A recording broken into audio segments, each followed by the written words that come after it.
Hello lovely viewers, welcome to my channel. Hope your day is so well. If you like the video, don't forget to subscribe the channel. Take it from a property brother, there is one sustainable smart home technology that might save your bacon. Jonathan Scott explains why sustainability and smart go perfectly together. Jonathan Scott, the handy half of the property brothers, is not just a friendly face on untold HGTV shows about renovating, building, and improving homes. He's a hands-on sort of guy with an eye for technology, and especially the intersection of smart home tech and sustainability. I've known the Scott brothers for well over a decade, and I've always been impressed with Jonathan's worldview. A licensed contractor, he sees a home as more than just a dwelling. It's an ecosystem. And in his renovations and builds, he likes to think from the ground up and about where and when the best opportunity to include sustainable smarts present themselves. A few years back, we talked about his interest in promoting access to solar technology for homes, and given the ongoing changes in both technology and our climate, I thought it was high time to check back in. Despite his busy schedule, which includes managing a media empire of TV shows, video content, a magazine, books, making guest appearances, and enjoying family life, Scott agreed to speak with me about the importance of planning when it comes to finding the right mix of smart home gear and eco-friendly, and sometimes disaster-avoiding technology. After catching up a bit, we dove into the core subject and talked about intelligent home solutions, big and small, and how they impact cost, energy, sustainability, and more. Our conversation has been edited for space and clarity. Techradar, you've helped in building and renovating hundreds of homes over the years, and I'm assuming, and you can tell me if I'm wrong, that some smart home technology is factored in. And I'm kind of curious about that, and how maybe it changes a project as you're going into it. Jonathan Scott, it all depends. A lot of people, when they think about smart technology, they're thinking surround sound or cameras, so I can creep on my friends and family and make sure they're not sneaking midnight snacks in the middle of the night or whatever it might be. That's not what I think of when I think of true smart home technology. I'm thinking of what is going to make your life easier, what is going to make the home safer, what is going to save you money. Those are the things that are all important. One of the greatest pieces of technology right now is a water-saving piece of technology and catastrophic flood-averting technology. It is an AI-driven leak detection technology with shutoff. Insurance companies are now starting to require them because they've realized they all but eliminate the possibility of having a catastrophic flood. In my circumstance, it's not even just about the flooding. It's my kids leaving the taps on, and then we get a big water bill because, in the guest house, the tap was running for a week and we didn't know. The technology will tell me within minutes that somebody's left the tap on. Even if it's a dribble, it can find leaks in the wall. That's one of the technologies that I think is incredible, because it's actually going to save you headaches and money at the end of the day. Techradar, and you have it on an app, right? You get the notifications on an app, I'm assuming. Jonathan Scott, I use Fin, and there's a bunch of different technologies out there. What I have discovered in my research is that Fin is an ultrasonic technology, and it is hands down the best technology and price point on the market. There are other ones as well that don't use ultrasonic. They have a little cog wheel inside. That's how they measure the flow and everything. The problem is if you have any hard water or mineralization over time, it gunks that up, and it stops working. You want to always go with something that's going to last so that you don't have to worry about it. And when there is an emergency, it handles the job. That's why I like that. But it's one of those things where most people don't think about something like that until it's too late. And that's a problem. So that is a type of smart home technology on the water side that I think is amazing. And you have to have the auto shutoff.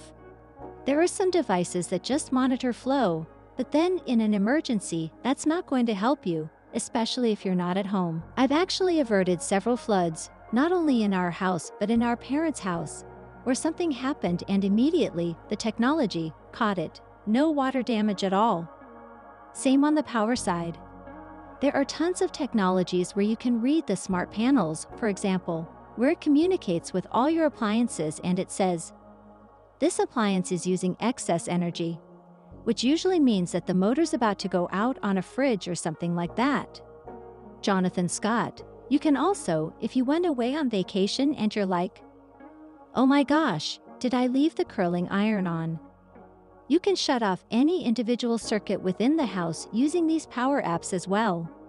You got to be kind of technically inclined probably to dig into that.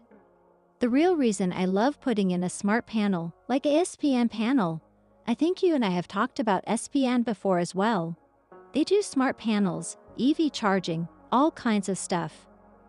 It's actually the future-proofing of the home that I'm excited about, because in the future, if there was a situation where you're out of power, your power's gone out in your neighborhood, you don't have solar storage backup, you could go and charge your EV, come back, plug it into your house and power your house off your EV. In the future, there will be that two-way flow of technology. But then also the data from everything is really valuable. I think these technologies allow you to really get a big picture of the cost of your home, the power consumption, and where you can improve. Tech radar. It really does sound like these things are married. Smart home technology and sustainability. I guess what I'm curious about is how much planning in advance do you have to do to integrate these things? When we're dealing with some smart home technology that we review here, it's so piecemeal, and some things don't talk to each other. So these systems that you're talking about, are they requiring sort of one decision about a platform, or are they kind of platform agnostic, and you can just pop them in? Jonathan Scott, no matter what, the easiest time to incorporate any of this is when you're renovating or building, or replacing an appliance that has broken down. That's the time when you should consider, for instance, induction for cooking. Which, by the way, every single chef I know, every cook I know who has said, "I don't want induction. I want to cook with real fire and real flame." Every single one of them has changed their mind. Everyone I've known has changed their mind after they got over the initial learning curve of induction, and now they're obsessed with it and they love it. The nice thing is that you don't have to deal with the benzene pumping into your house, the exhaust issues, the gas challenges. So the one good thing with these technologies is they're not only a lot more efficient to run because you're not running power and gas, they're just cleaner and safer and healthier as well. When you look at that leak detection device, Finn, that's something you can put in at any time because it just goes on your main water line coming into the house. It's a $550 device, and it will prevent you from ever having a leak or wasted water. When it comes to something like a smart panel, you need to be doing a full panel rewire. That can cost several $1,000s to put in, and the devices as well. You want to do that usually when you're doing a renovation. Otherwise, if you have a hot water heater that's about to die, if you have a range or a fridge or something like that that's going to die, that's when you want to look at the energy-efficient options or the smart options. I always say you don't need to break the bank going out of your way to replace an appliance that you just bought 5 years ago. If it's working perfectly fine, don't worry about it. But as these things come up, that's when you want to make sure you're getting the smartest, latest technology. Lance Ulenoff. And it seems like the smartest, latest technology is also usually the most energy efficient. Jonathan Scott. Exactly. They're finding new ways all the time. I attend all of the conferences where the latest technologies are coming down. I know I've seen you at CES, but also ARPAE, Advanced Research Projects Agency Energy, a U.S. government agency that funds the research and development of advanced energy technologies, has this conference all around power and everything like that.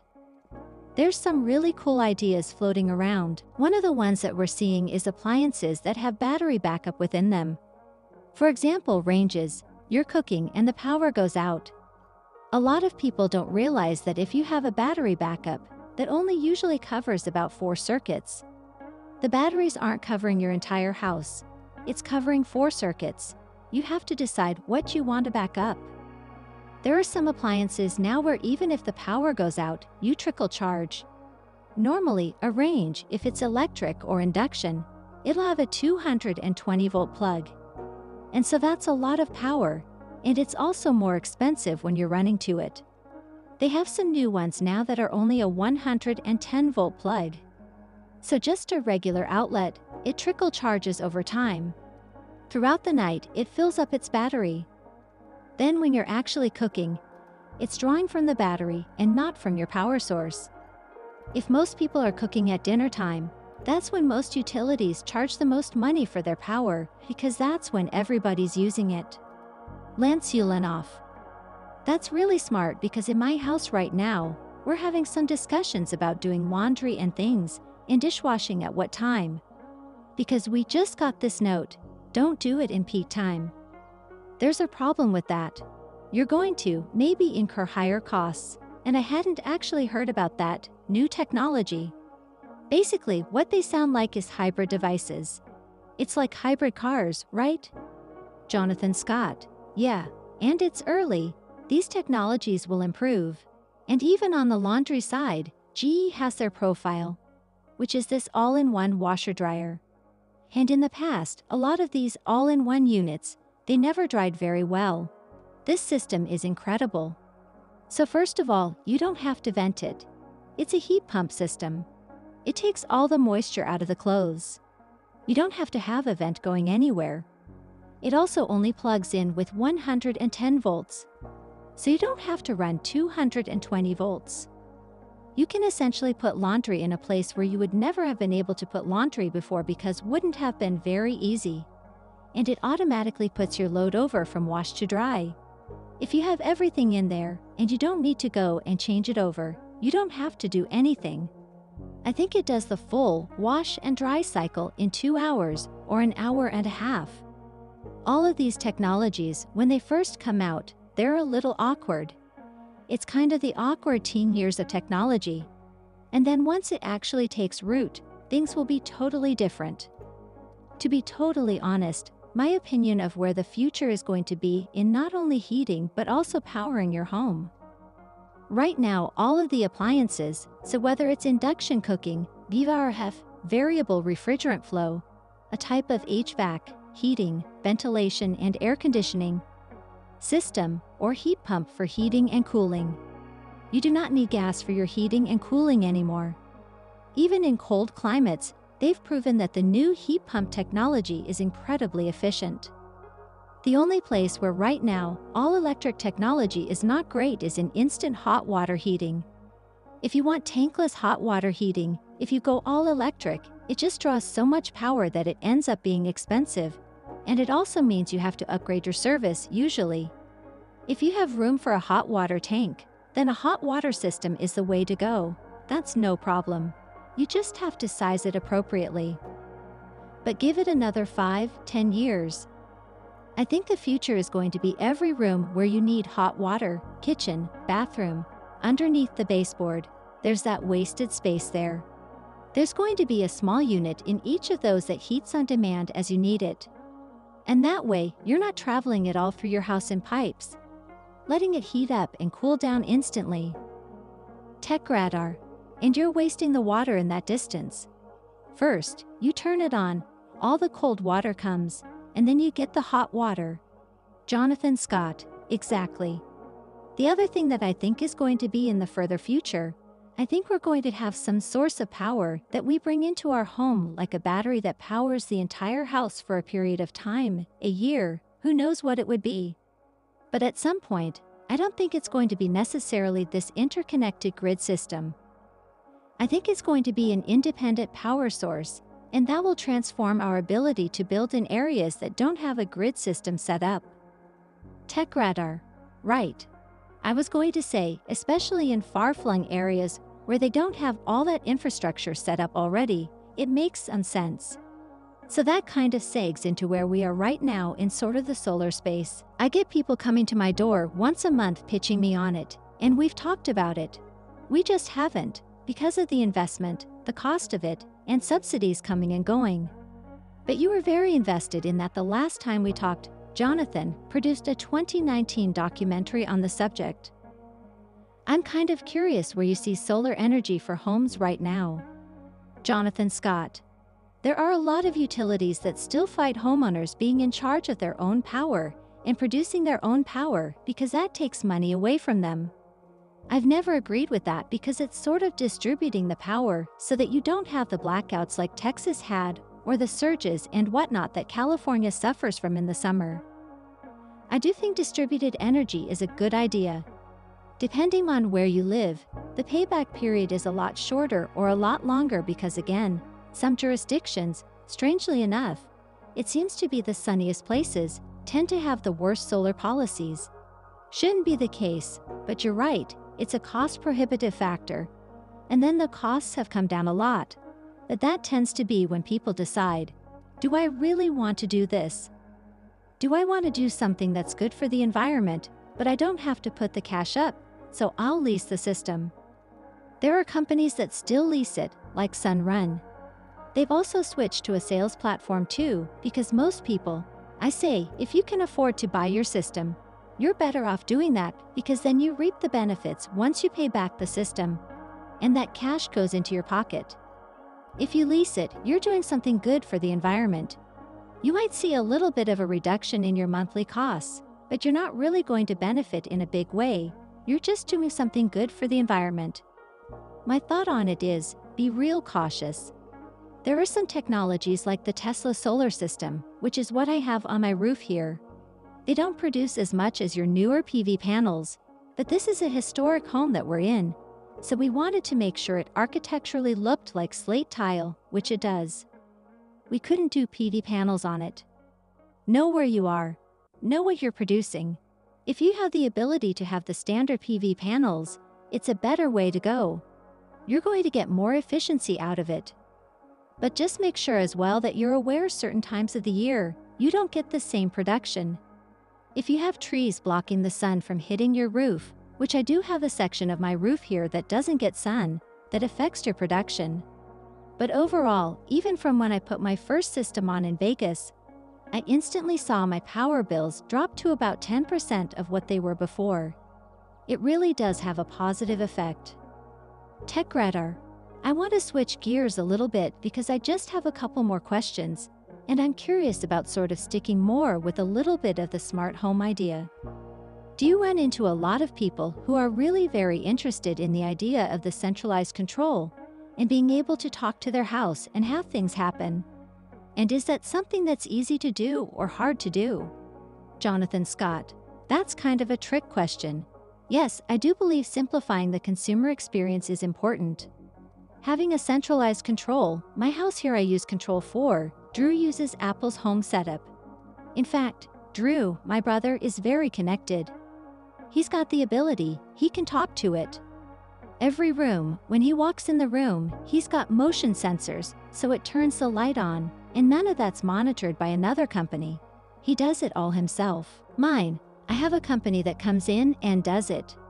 These days, and I think there are going to be a lot more jobs in home automation and AI integration as well, because it's the future of where the home is going to be. It is getting a little bit complicated, especially when it comes to the security side of things. The big thing for me is making sure that no one could ever hack your network or create some vulnerability where all of a sudden somebody can get in and access your devices. So that's the scariest thing. You have to know what you're doing to make sure you don't have that. Tech Radar. Last question, because I know we're running short on time. Have you heard about this dumb home trend where people are like, I don't want any technology in my home? And have you encountered that with any of your renovations? Jonathan Scott. I mean, there's never a shortage of dumb people in the world, that's for sure, but as far as dumb homes, the only time I've ever had clients who have said they don't want to put any smart technology is usually a cost factor. They want to put the money into the flooring or the cabinets. They want to put their budget towards something that they can see.